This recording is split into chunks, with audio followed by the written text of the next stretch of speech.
ایک دفعہ حضور صلی اللہ علیہ وسلم بیٹھے ہوئے تھے مدینے میں، تو حضور صلی اللہ علیہ وسلم نے خوش ہوئے اللہ اکبر فرمایا۔ صحابہ نے پوچھا یا رسول اللہ کیا ہوا؟ کہا یمن والے آ رہے ہیں، یمن والے آ رہے ہیں، بہت نرم دل ہیں، بہت سلجھی ہوئی طبیعت والے لوگ ہیں، اور حکمت اور سمجھ تو یمن والی ہی ہو۔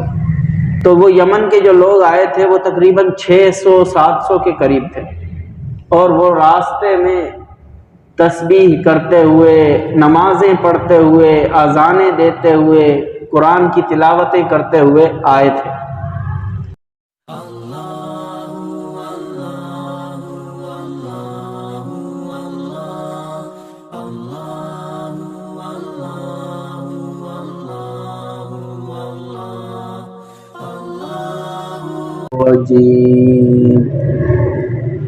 بسم اللہ الرحمن الرحیم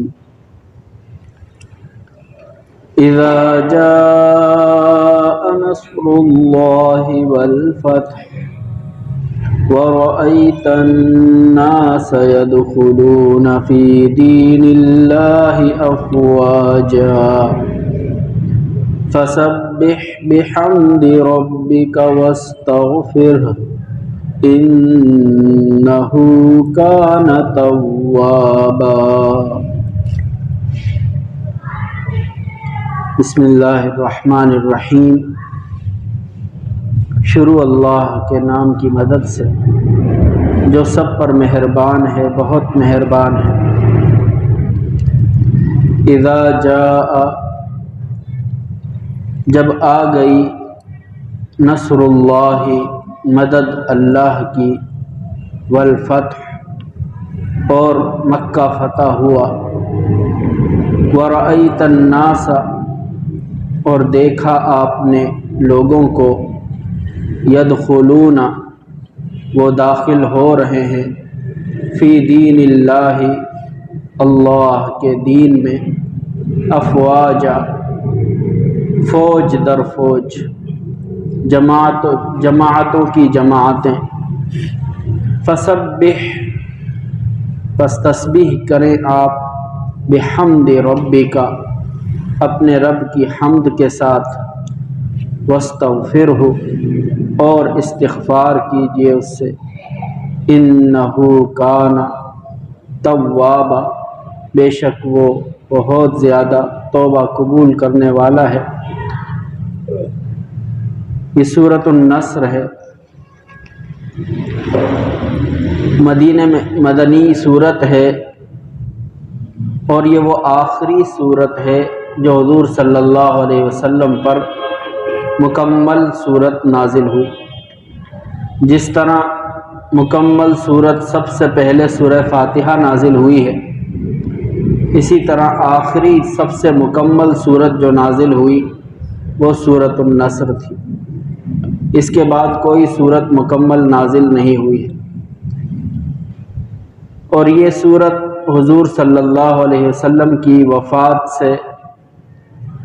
80-82 دن پہلے، جب حضور صلی اللہ علیہ وسلم آخری حج کرنے کے لیے حجۃ الوداع میں مکہ میں تھے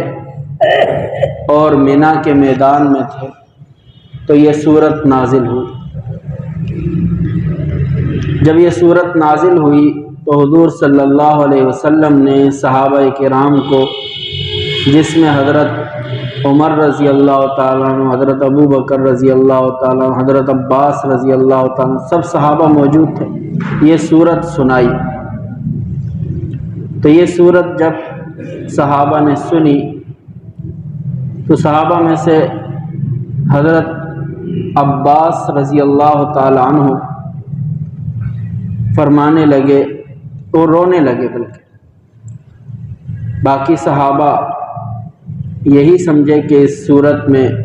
اللہ کی مدد کی خوشخبری سنائی گئی ہے، فتح مکہ کی خوشخبری ہے کہ مکہ فتح ہو چکا ہے، اللہ کی مدد ہو گئی ہے، تو یہ تو اللہ کی مدد کی صورت ہے۔ تو باقی صحابہ جو تھے وہ خوش تھے، چند صحابہ جن کے دلوں میں اس صورت کا مقصد آ چکا تھا، جیسے حضرت ابو بکر صدیق رضی اللہ تعالیٰ عنہ کے بارے میں بھی روایات میں آتا ہے کہ ان کے دل میں بھی یہ بات آ گئی تھی کہ اس صورت میں حضور صلی اللہ علیہ وسلم کے انتقال کی خبر دی گئی ہے۔ حضرت عمر رضی اللہ تعالیٰ عنہ فرماتے ہیں کہ میں بھی اس صورت کے نازل ہونے سے یہی سمجھا کہ اس میں حضور صلی اللہ علیہ وسلم کے دنیا سے جانے کا وقت بتلایا گیا ہے۔ حضرت عباس رضی اللہ تعالیٰ عنہ رونے لگے تو صحابہ نے ان سے پوچھا آپ کیوں رو رہے ہیں؟ تو انہوں نے بھی یہی فرمایا کہ اس صورت میں حضور صلی اللہ علیہ وسلم کے دنیا سے جانے کا اشارہ دیا گیا ہے۔ اللہ تعالیٰ ہمیں اشارتاً سمجھا رہے ہیں کہ اب اللہ کے رسول کے دنیا سے جانے کا وقت آ چکا ہے۔ وہ کیسے؟ اللہ کا رسول جو دنیا میں آتے ہیں وہ اللہ کے دین کو پھیلانے کے لیے آتے ہیں، اور جب دین مکمل ہو جاتا ہے اور رسول کا مقصد جو اللہ تعالیٰ نے جس مقصد کے لیے رسول کو بھیجا تھا، مقصد جب پورا ہو جاتا ہے، کام پورا ہو جاتا ہے، تو ظاہر سی بات ہے پھر اس کے بعد اللہ کے پاس واپس جانا رہ جاتا ہے۔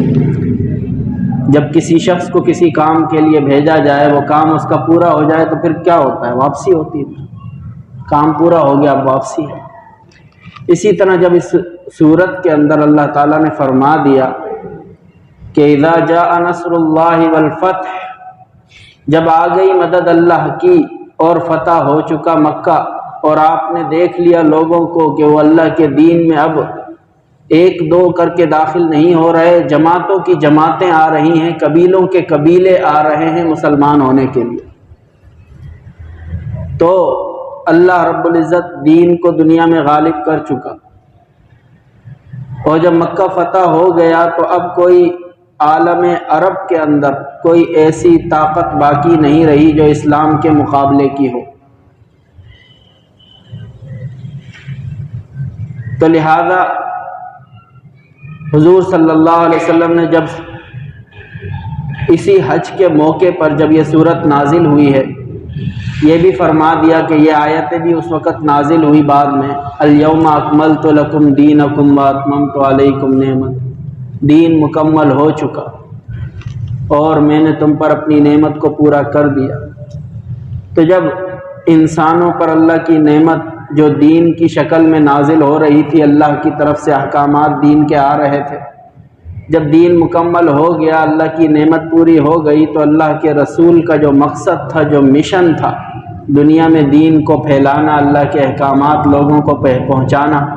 تو وہ مقصد بھی پورا ہو گیا۔ تو حضور صلی اللہ علیہ وسلم نے بھی حضرت عباس رضی اللہ تعالیٰ عنہ کی جب بات سنی تو فرمایا کہ ہاں، اس صورت میں میرے دنیا سے جانے کی خبر دی گئی ہے کہ میں اسی سال دنیا سے چلا جاؤں۔ تو اس صورت میں اشارہ اس بات کی طرف بھی ہے کہ جب انسان دین کا کوئی کام کرے اور دین کا کام پورا ہو جائے تو پھر اس کو کیا کرنا چاہیے۔ جیسے آپ نے نماز پڑھی، دین کا کام ہے، قرآن پڑھا، دین کا کام ہے، کوئی بھی اللہ کی عبادت کی، کوئی بھی اللہ کا حکم پورا کیا، دین کا کام کیا، تو اللہ کے حکم کو پورا کرنے کے بعد کیا کرنا چاہیے؟ وہی کرنا چاہیے جو اللہ تعالیٰ نے اس صورت میں اپنے نبی کو حکم دیا کہ جب اللہ کا دین دنیا میں غالب ہو چکا ہے اور اب فوج کی فوجیں اسلام میں آ رہی ہیں اور آپ دیکھ رہے ہو کہ لوگ اللہ کے دین کو قبول کر رہے ہیں، تو آپ کیا کیجئے؟ فَسَبِّحْ بِحَمْدِ رَبِّكَ وَاسْتَغْفِرْ، اپنے رب کی تسبیح کریں، اس کی حمد کے ساتھ تسبیح کریں۔ تسبیح کہتے ہیں سبحان اللہ، اللہ کی پاکی بیان کرنے کو، اور حمد اللہ کی تعریف کرنے کو کہتے ہیں، الحمدللہ جیسے ہم کہتے ہیں۔ اور کیا حکم دیا گیا؟ وَاسْتَغْفِرْهُ،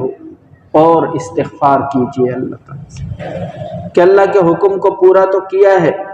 پر جیسا اللہ کے حکم کو پورا کرنا چاہیے، جو اللہ کی شان ہے، جو اس کی عظمت ہے، اس کی شان کے مطابق تو ہم اس کے حکم کو پورا کر ہی نہیں سکتے۔ تو اس کے حکم کو پورا کرنے میں اس کی شان کے مطابق جیسا اللہ کا ادب، جیسا اللہ کی شان ہے، تو اس میں کمی کوتاہی انسان سے ہوتی ہے، تو اس پر کیا کرنا چاہیے؟ استغفار کرنا چاہیے۔ اس لیے حدیث شریف میں آتا ہے کہ حضور صلی اللہ علیہ وسلم جب بھی نماز پڑھتے تھے، نماز ختم ہونے کے بعد استغفر اللہ استغفر اللہ استغفر اللہ 3 مرتبہ پڑھا کرتے تھے۔ استغفار ہو رہا ہے کہ دین کا کام ہوا، اللہ کا حکم پورا کیا ہے، تو اب اس کے بعد اللہ سے استغفار بھی کرنا ہے۔ استغفار کرنے والا جو ہوتا ہے، جب وہ انسان اپنے آپ کو کمزور، کمی کوتاہی والا سمجھتا ہے، تو اس کو اپنے آپ میں غرور پیدا نہیں ہوتا کہ میں بہت بڑا کام کیا، یہ نہیں آتے اس کے دل میں، بلکہ وہ یہی سوچتا ہے کہ مجھ سے کمی ہوئی ہے، جبھی تو معافی مانگ رہا ہوں اللہ سے، استغفار جبھی تو کر رہا ہوں کہ جیسا مجھے کرنا چاہیے تھا ویسا میں نہیں کر سکتا۔ تو استغفار کرتے رہنا۔ اس میں ہمیں یہ بھی اشارہ ہے کہ جب انسان کے موت کا وقت قریب ہو اور انسان کو موت محسوس ہونے لگے، تو اس کو استغفار، تسبیح، ان کاموں میں لگنا چاہیے۔ کہ حضور صلی اللہ علیہ وسلم کو بھی جب خبر دے دی گئی، تو حضور صلی اللہ علیہ وسلم کو بھی اسی بات کا حکم دیا گیا، سبح بحمد ربک واستغفر، کہ اپنے رب کی تسبیح کرتے رہیں حمد کے ساتھ اور استغفار کرتے رہیں۔ حضرت عائشہ رضی اللہ تعالیٰ عنہ فرماتی ہیں، سورت کے نازل ہونے کے بعد حضور صلی اللہ علیہ وسلم اللہ کے حکم کو پورا کرنے کے لیے سبحانک اللہم وبحمدک استغفر اللہ واتوب الیہ، یہ کلمات بہت زیادہ پڑھا کرتے تھے۔ حضرت ام سلمہ رضی اللہ تعالیٰ عنہ، یہ بھی حضور صلی اللہ علیہ وسلم کی زوجہ مطہرہ ہیں، ہماری ماؤں میں سے ہیں۔ حضور صلی اللہ علیہ وسلم کی تمام بیویاں ہماری مائیں ہیں۔ تو حضرت ام سلمہ رضی اللہ تعالیٰ عنہ بھی فرماتی ہیں کہ اس سورت کے نازل ہونے کے بعد تو حضور صلی اللہ علیہ وسلم اٹھتے بیٹھتے بار بار سبحان اللہ وبحمدہ اللہم اغفر لی، سبحان اللہ وبحمدہ اللہم اغفر لی، یہ پڑھا کرتے تھے۔ تو میں نے ایک دن پوچھ لیا کہ اے اللہ کے رسول، آپ پہلے تو اتنا زیادہ نہیں پڑھا کرتے تھے یہ سبحان اللہ وبحمدہ استغفر اللہ واتوب الیہ اللہم اغفر لی، اب آپ کو میں دیکھتی ہوں کہ آپ اٹھتے بیٹھتے بار بار جو ہے آپ کبھی تسبیح کرتے ہیں، کبھی اللہ کی حمد کرتے ہیں، کبھی استغفار کرتے ہیں۔ تو حضور صلی اللہ علیہ وسلم نے فرمایا کہ مجھے میرے رب نے یہی حکم دیا ہے، اور اذا جاء نصر اللہ والی یہ صورت پڑھ کر سنائی کہ اس صورت میں مجھے میرے رب نے یہی حکم دیا کہ اب میرا کام، اب یہ وظیفہ ہے کہ میں اللہ کی تسبیح کرتا رہوں اور اللہ کی حمد کرتا رہوں اور استغفار کرتا رہوں۔ تو جب اللہ کے رسول جو دین کے کاموں کو سب سے زیادہ اچھے طریقے سے کرنے والے تھے، اور اللہ کی پہچان اللہ کے رسول سے زیادہ کسی کو نہیں ہے، تو اللہ کی جتنی عظمت، جتنی قدر اللہ کے رسول نے کی کوئی نہیں کر سکتا۔ جب اللہ کے رسول کو بھی یہ حکم ہے کہ استغفار کرتے رہیں، تو پھر ہمیں تو ان سے زیادہ کرنا چاہیے۔ ہمیں کبھی بھی کوئی نیکی کا کام کر لے تو اس پر اترانا نہیں ہے، بلکہ کام کر کے بھی استغفار کرنا ہے۔ اگر نماز بھی پڑھ لی تو اس کے بعد بھی بیٹھ کر استغفار کر لیں کہ یا اللہ معاف کرنا کہ میں نے یہ آپ کا حکم تو پورا کیا ہے، پر میں استغفار کرتا ہوں، آپ سے معافی مانگتا ہوں اس بات پر کہ اگر میری کوئی کمی کوتاہی ہو گئی ہو مجھ سے آپ کے حکم کو پورا کرنے میں، یا اللہ پھر معاف کر دیجئے مجھے۔ اس صورت کے نازل ہونے کے بعد حضور صلی اللہ علیہ وسلم کے پاس لوگ جو آتے تھے وہ ایک ایک دو دو نہیں بلکہ قبیلے کے قبیلے آتے تھے۔ ایک دفعہ حضور صلی اللہ علیہ وسلم بیٹھے ہوئے تھے مدینے میں، تو حضور صلی اللہ علیہ وسلم نے خوش ہوئے اللہ اکبر فرمایا۔ صحابہ نے پوچھا یا رسول اللہ کیا ہوا؟ کہا یمن والے آ رہے ہیں، یمن والے آ رہے ہیں۔ بہت نرم دل ہیں، بہت سلجھی ہوئی طبیعت والے لوگ ہیں، اور حکمت اور سمجھ تو یمن والی ہی ہو۔ تو وہ یمن کے جو لوگ آئے تھے وہ تقریباً 600-700 کے قریب تھے، اور وہ راستے میں تسبیح کرتے ہوئے، نمازیں پڑھتے ہوئے، اذانیں دیتے ہوئے، قرآن کی تلاوتیں کرتے ہوئے آئے تھے۔ تو کہنے کا مقصد یہ ہے کہ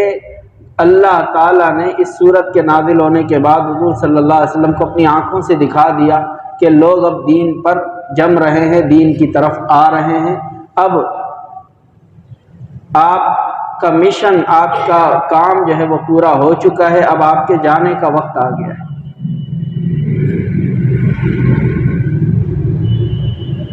وفات والے دن حضور صلی اللہ علیہ وسلم فجر کی نماز جماعت کے ساتھ نہیں پڑھ سکے تھے۔ فجر کی نماز کا وقت ہو گیا تھا، حضور صلی اللہ علیہ وسلم نے اپنے حجرہ مبارک سے باہر نکلے، پردہ ہٹا کر باہر دیکھا، صحابہ کو نماز پڑھ رہے تھے، سارے صحابہ باہر آئے، دیکھا، خوش ہوئے، مسکرائے، پھر واپس اندر گئے۔ حضرت انس رضی اللہ تعالیٰ عنہ فرماتے ہیں کہ حضور صلی اللہ علیہ وسلم کا چہرہ مبارک ایسا روشن اور ایسا چمکدار تھا جیسے کوئی سنہری ورق ہو۔ وہ خوشی کس چیز کی تھی؟ وہ خوشی اسی بات کی تھی کہ حضور صلی اللہ علیہ وسلم اپنی آنکھوں سے دیکھ رہے تھے کہ میرے دین پر لوگ اب جم گئے ہیں، اور کس طرح لوگ میرے بغیر بھی اللہ کی عبادت میں لگے ہوئے ہیں، میرے نائب، میرے جانشین میرے پیچھے اللہ کے حکم کو پورا کرنے میں لگے ہوئے ہیں۔ تو ان کو دیکھ کر خوشی ہوتی، جس طرح ایک باپ جب اپنی اولاد کی تربیت کرتا ہے اور اولاد اس کی تربیت حاصل کر کے پھر صحیح راستے پہ چلتی ہے تو باپ ان کو دیکھ کر خوش ہوتا ہے۔ تو اسی طرح صحابہ کی اس جماعت کو دیکھ کر حضور صلی اللہ علیہ وسلم خوش ہوئے، مسکرائے، پھر اندر گئے، اور پھر ہنسی خوشی اپنے رب کے پاس چلے گئے۔ اسی دن چاشت کا وقت تھا، حضور صلی اللہ علیہ وسلم کا انتقال ہو گیا تھا۔ تو اللہ تبارک و تعالی ہم سب کو بھی قرآن کی سے سبق حاصل کرنے کی توفیق عطا فرمائے۔ وہ سبق اس صورت میں ہمارے لیے یہ ہے کہ ہم لوگ دین کے کاموں کو کر کے اس کے بعد اللہ کی تسبیح، حمد اور استغفار کا اہتمام کیا کریں، اور اپنے کسی بھی دین کے کام پر اترانا نہیں ہے،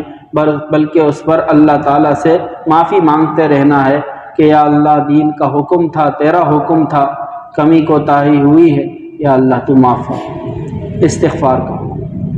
تو اللہ تبارک و تعالیٰ سے دعا ہے کہ اللہ تعالیٰ ہمیں اسی طرح زندگی گزارنے کی توفیق عطا فرمائے کہ ہم لوگ اللہ کے احکامات کو پورا کرتے رہیں، اور ساتھ ساتھ میں اللہ تعالیٰ سے ڈرتے ہوئے استغفار بھی کرتے رہیں کہ اللہ کے کام کو کر کے بھی اللہ سے معافی مانگنی ہے کہ یا اللہ معاف کر۔ جس کام پر استغفار کیا جاتا ہے اس دین کے کام کو اللہ تعالیٰ قبول فرماتے ہیں، اور آگے بڑھنے کی ہمت عطا فرماتے ہیں، توفیق عطا فرماتے ہیں۔ جب ایک نماز کے بعد دوسری نماز کی توفیق مل جائے تو یہ اشارہ ہوتا ہے کہ پہلی نماز اللہ کے ہاں قبول ہو گئی ہے، تو دوسری کی توفیق اللہ نے دے دی ہے۔ تو جب انسان دین کے کاموں میں آگے بڑھتا رہے تو اللہ تعالیٰ سے اچھی امید رکھے کہ اللہ تعالیٰ میری دین کے کاموں کو اور میری جو نیکی کے کام ہیں ان کو اللہ پسند کر رہے ہیں، تو مجھے آگے اور زیادہ آنے کی توفیق عطا فرمائے۔ اگر اللہ کو پسند نہ ہوتا میرا مسجد میں آنا اور میرا نماز پڑھنا اور میرا سجدے، تو اللہ تعالیٰ مجھے توفیق نہ دیتا۔ تو یہ توفیق اس کا دینا، یہ اس کی رحمت ہے۔ اللہ تعالیٰ سے دعا کریں اللہ تعالیٰ مجھے بھی عمل کی توفیق عطا فرمائے، آپ کو بھی اللہ تعالیٰ عمل کی توفیق عطا فرمائے۔ اللہم آنس وحشتنا فی قبورنا، اللہم اغفر لنا وارحمنا بالقرآن العظیم واجعلہ لنا اماما ونورا وہدا ورحمہ۔ اللہم ذکرنا منہ ما نسینا وعلمنا منہ ما جہلنا وارزقنا تلاوتہ آناء اللیل وآناء النہار واجعلہ لنا حجتا یا رب العالمین۔ اللہم اجعل القرآن العظیم ربیع قلوبنا ونور صدورنا وجلاء همنا وذهاب حزننا واجعله لنا حجة يوم القيامة برحمتك يا أرحم الراحمين آمين حسبی اللہ و نعم الوکیل، نعم المولا و نعم النصیر، حسبی اللہ